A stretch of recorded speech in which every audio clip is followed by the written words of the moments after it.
का, जहां पर मुख्यमंत्री संबोधित कर रहे हैं। क्या कुछ कह रहे हैं, सुनिए। प्रदेश उपाध्यक्ष श्री दिनेश शर्मा जी, जिला प्रभारी श्री डीपी भारती जी, हाथरस के लोकप्रिय सांसद श्री राजवीर सिंह दिलेर जी, हमारे विधायकगण हाथरस से श्रीमती अंजुला सिंह माहौर जी, सिकंदरा राव से श्री वीरेंद्र राणा जी, छर्रा के माननीय विधायक श्री रविंद्रपाल सिंह जी, इगलास से श्री राजकुमार सहयोगी जी, सादाबाद से श्री प्रदीप सिंह गुड्डू जी, विधान परिषद सदस्य चौधरी ऋषिपाल सिंह जी, जिला पंचायत अध्यक्ष श्रीमती सीमा उपाध्याय जी, नगर पालिका परिषद की अध्यक्ष श्रीमती श्वेता चौधरी जी, भारतीय जनता पार्टी के लोकसभा के संयोजक हरिशंकर राणा जी, लोकसभा प्रभारी चौधरी सत्यपाल सिंह जी और आप सबके चिरपरिचित चेहरा उत्तर प्रदेश सरकार के मंत्री और हाथरस लोकसभा सीट से भारतीय जनता पार्टी के लोकप्रिय प्रत्याशी श्री अनूप वाल्मीकि प्रधान जी, हमारे सहयोगी दल राष्ट्रीय लोक दल, अपना दल और अन्य सहयोगी दलों से जुड़े हुए हमारे अध्यक्षगण और उपस्थित हाथरस के सभी प्रबुद्धजन, बहन और भाइयों, यहां पर पूज्य संतजन भी हैं, उनको भी और दाऊद जी की इस पावन धरा को नमन करते हुए मैं आप सबका हृदय से अभिनंदन करता हूं।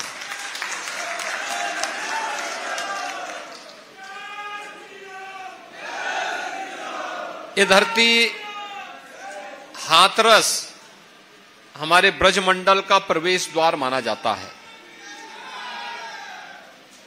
और जब मैं इस पूरे क्षेत्र की बात करता हूं तो मुझे कुछ चीजें बहुत अच्छी लगती हैं।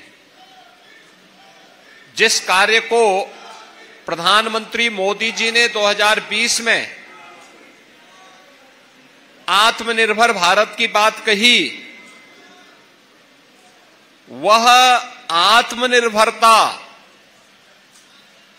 इस क्षेत्र के लोगों ने हाथरस, कासगंज, अलीगढ़, मुरादाबाद, आगरा, मथुरा, यहां के लोगों ने सैकड़ों वर्ष पहले उस आत्मनिर्भरता के लक्ष्य को प्राप्त कर लिया था और वह उसके मैं उदाहरण आपके सामने दूंगा। जब हमने प्रदेश में प्रत्येक जनपद की उत्पाद को प्रोत्साहित करने के लिए वन डिस्ट्रिक्ट वन प्रोडक्ट की अपनी नीति बनाई, तो उसके पीछे अलीगढ़ का हार्डवेयर था, उसके पीछे मुरादाबाद के पीतल की कारीगरी थी, उसके पीछे आपके हाथरस की हींग भी प्रोसेसिंग के भी कार्यक्रम उसके पीछे था, उसके पीछे फिरोजाबाद का ग्लास की आइटम भी थी। ये सभी चीजें थी, यानी हस्तशिल्प और हुनर हमारे डीएनए का हिस्सा था और यहां पर आत्मनिर्भरता के लक्ष्य के माध्यम से सामाजिक स्वावलंबन का जो उदाहरण यहां के आपके पूर्वजों ने प्रस्तुत किया वो अत्यंत अभिनंदनीय है। मैं उन सबको भी नमन करता हूं। बहनों और भाइयों, ये प्रबुद्ध सम्मेलन है, इसमें धर्माचार्य भी हैं, शिक्षक भी हैं, चिकित्सक भी हैं, अधिवक्ता भी हैं, व्यापारी भी हैं, अलग अलग तबके से जुड़े हुए प्रबुद्ध जन हैं जो समाज के अलग अलग तबके को नेतृत्व देते हैं। और चुनाव शुरुआत प्रारंभ करने के पूर्व हम लोगों ने प्रबुद्ध जनों को इसीलिए आह्वान करने के लिए आप आए हैं कि आप लोग चुनाव की बागडोर अपने हाथों में लेकर के और उत्तर प्रदेश का जो लक्ष्य है उसके अनुरूप परिणाम देने के लिए मोदी जी को उत्तर प्रदेश की 80 मनकों की हार को उपलब्ध कराने में आपका योगदान बन सके, इसके लिए हाथरस के योगदान के लिए आपका आह्वान करने के लिए मैं स्वयं आपके बीच आया हूं। आपकी अपनी भूमिका है, आप समाज की मान्यता को, उनकी राय को एक आवाज देते हैं, उन्हें अपने ओपिनियन के माध्यम से प्रभावित करते हैं, उनका मार्गदर्शन करते हैं, और इसलिए जिम्मेदारी आपके ऊपर है कि आपने बदलते हुए भारत को देखा है, आपने नए भारत का दर्शन किया है। ये भारत जहां पर 2014 के पहले की अराजकता भी आपने देखी है और 2014 के बाद एक भारत श्रेष्ठ भारत, जहां सुरक्षा भी है तो समृद्धि भी है, जहां पे आजीविका है तो आपकी आस्था को सम्मान भी है।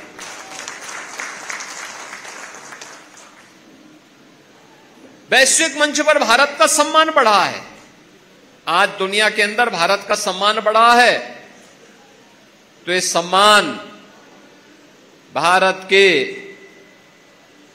140 करोड़ लोगों का सम्मान है। सीमाएं सुरक्षित हुई हैं, पूरी तरह सुरक्षित हुई हैं भारत की सीमाएं। अब दुश्मन भारत की सीमा में घुसने का तो साहस नहीं कर सकता।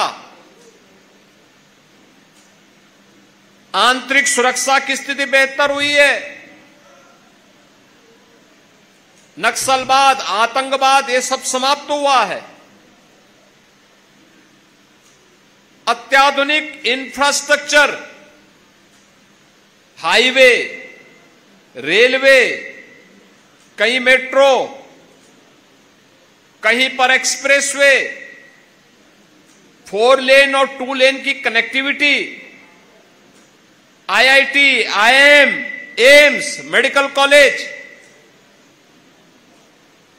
इंजीनियरिंग संस्थान, ये आज हमारी पहचान बन रहे हैं। गरीब कल्याणकारी योजनाओं की तो कोई सानी ही नहीं,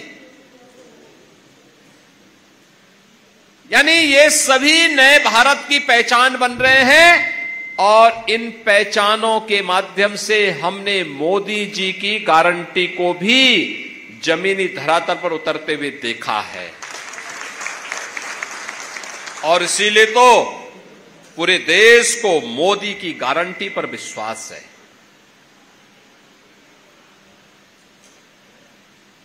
ये मोदी जी की गारंटी क्या है? ये मोदी जी की गारंटी सर्वांगीण विकास की है, विकसित भारत की है। और उस विकसित भारत के लिए, जिस विकसित भारत में बिना भेदभाव के हर व्यक्ति, हर समुदाय, हर जाति के लोगों को पूरा सम्मान मिले, आगे बढ़ने का अवसर मिले, बेटी हो या व्यापारी, दोनों को समान रूप से सुरक्षा की गारंटी हो, जहां पे अराजकता नहीं बल्कि कानून का राज हो, जहां जातिवाद नहीं, परिवारवाद नहीं, जहां पर सबका साथ और सबके विकास के माध्यम से समाज के प्रत्येक तबके को शासन की योजना का लाभ मिल सके, उस प्रकार की व्यवस्था विकसित भारत की परिकल्पना का आधार है। और विकसित भारत के सपने को साकार करने के लिए आज हम सब आपके बीच में आए हैं। ये चुनाव फैमिली फर्स्ट बनाम नेशन फर्स्ट के बीच में है। जातिवाद, बनाम सबका साथ और सबके विकास के बीच का है। ये चुनाव तुष्टीकरण बनाम भारत की आस्था के बीच का चुनाव है और इसमें हम सबको देखना है। जो लोग अराजकता पैदा करते थे, कर्फ्यू लगाते थे, दंगा करवाते थे, सत्ता फिर उनके हाथों में आएगी या दंगा मुक्त, कर्फ्यू मुक्त, एक सुरक्षित वातावरण देने वाली प्रधानमंत्री मोदी जी के नेतृत्व की उस सरकार में जिसने बिना भेदभाव के शासन की योजना का लाभ लोगों को प्रदान किया है। कोई सोचता था यह देश 1947 में आजाद हुआ, लेकिन 2014 तक इस देश की बड़ी आबादी ऐसी थी जो राशन के लिए तड़पती थी। आज मोदी जी के नेतृत्व में 80 करोड़ लोगों को फ्री में राशन की सौगात मिल रही है।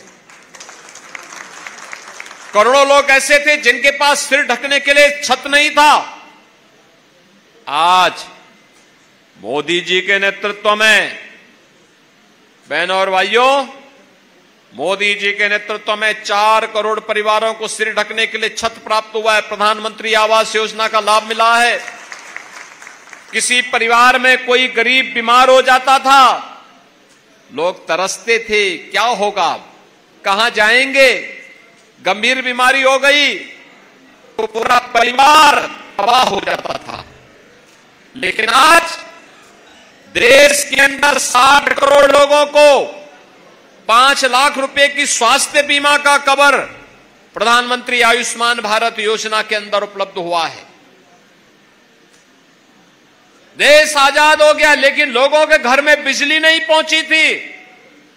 2.5 करोड़ लोगों को फ्री में बिजली के कनेक्शन उपलब्ध कराए गए। 10 करोड़ परिवारों में फ्री में रसोई गैस के कनेक्शन उपलब्ध कराए गए। यही है मोदी की गारंटी। बिना भेदभाव के न जाति देखी गई, न पाति देखी गई, न क्षेत्र देखा गया, न भाषा देखा गया। यही है सबका साथ और सबके विकास का वह भाव जो वास्तव में भारत का दर्शन है। जो लोग आज भी मोदी जी पर उंगली उठाने का प्रयास कर रहे हैं, वे भारत के विकास के अवरोधक हैं। वे विकसित भारत के मार्ग के बैरियर हैं। हमें उस बैरियर को हटाना पड़ेगा और मोदी जी के नेतृत्व में एक सुरक्षित और समृद्ध भारत की परिकल्पना को साकार करने के लिए हम सबको कार्य करना होगा और इस देश से चुनाव महत्वपूर्ण है। इन चुनावों के लिए पब्लिक को बताना, क्योंकि यहां पे तीसरे चरण में चुनाव होंगे और तब तक गर्मी भी चढ़ चुकी होगी।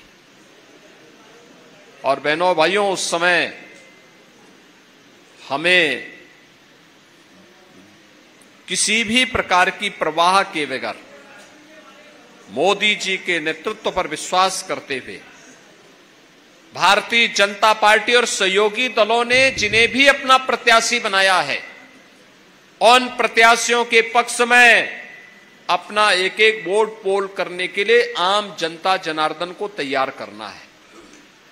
और ये हाथरस की तो अपनी पहचान है।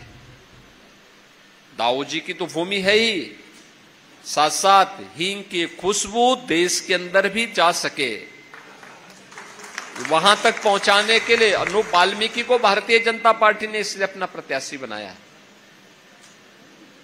ये पार्टी के व्यवस्था का एक हिस्सा होता है। आज कोई एक प्रत्याशी है, कल नया प्रत्याशी आ सकता है। श्री राजवीर सिंह दिलेर वर्तमान में सांसद है और मुझे बहुत अच्छा लगा वे आज अपना आशीर्वाद प्रदान करने के लिए इस मंच पर आए हैं, अनूप वाल्मीकि को आशीर्वाद देने के लिए। एक सहज सरल चेहरा, आज से नहीं, अपने पिता के समय से। उनके पिताजी श्री किशनलाल दिलेर जी बहुत सज्जन आदमी थे। कई बार आपका आशीर्वाद उन्हें प्राप्त हुआ और उन्होंने लगातार अपनी सहजता और सरलता के कारण इस पूरे क्षेत्र को प्रतिनिधित्व दिया।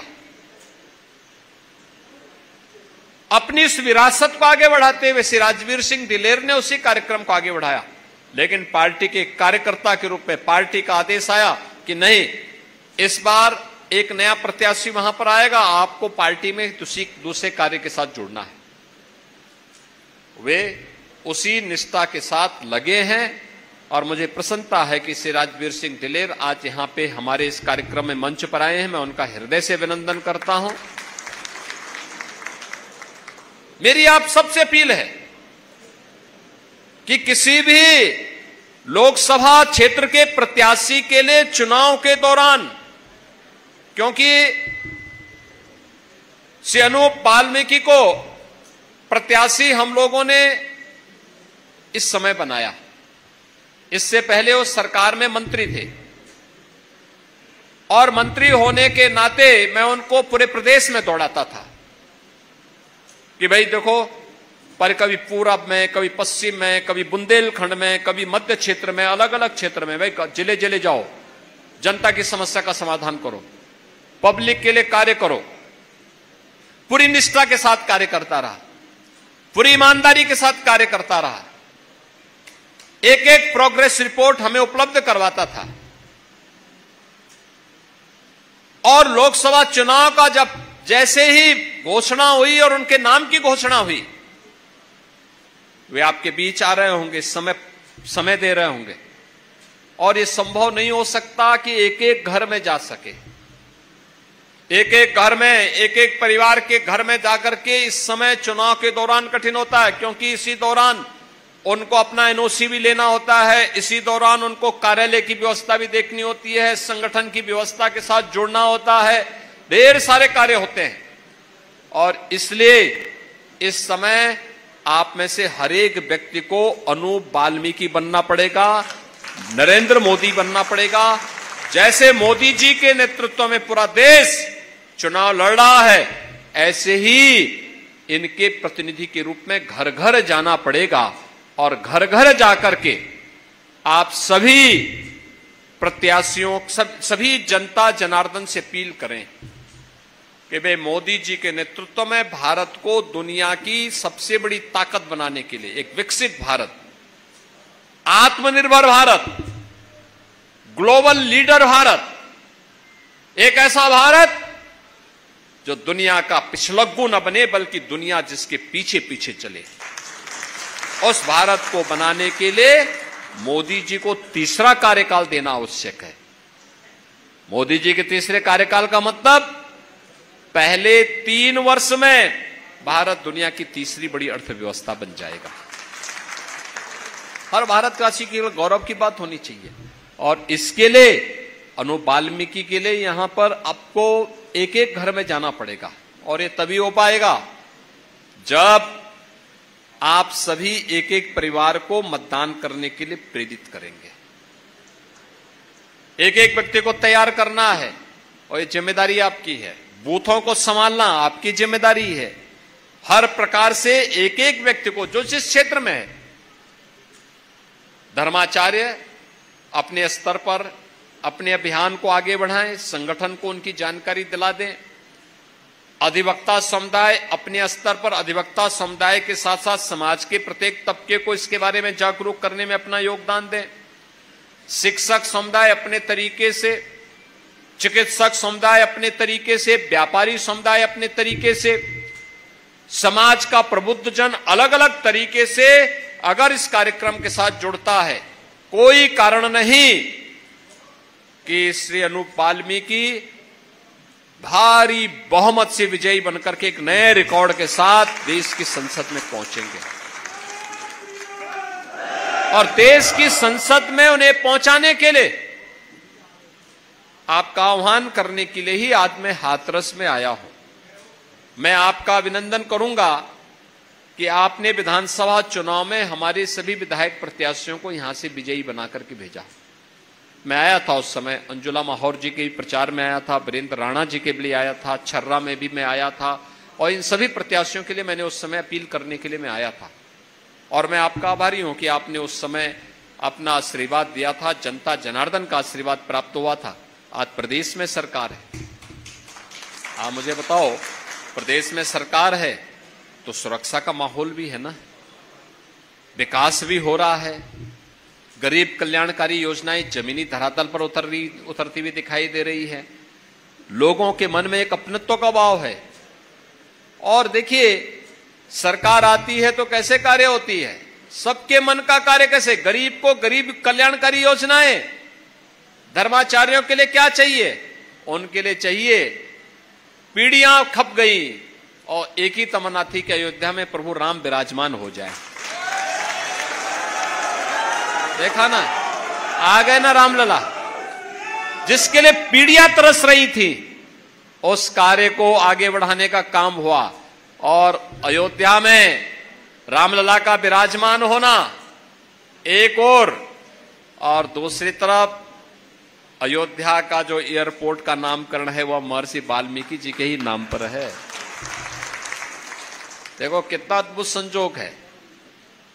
प्रभु राम के साथ हमारा संवाद बनाने का काम किसी ने किया था तो त्रिकालदर्शी ऋषि थे भगवान वाल्मीकि।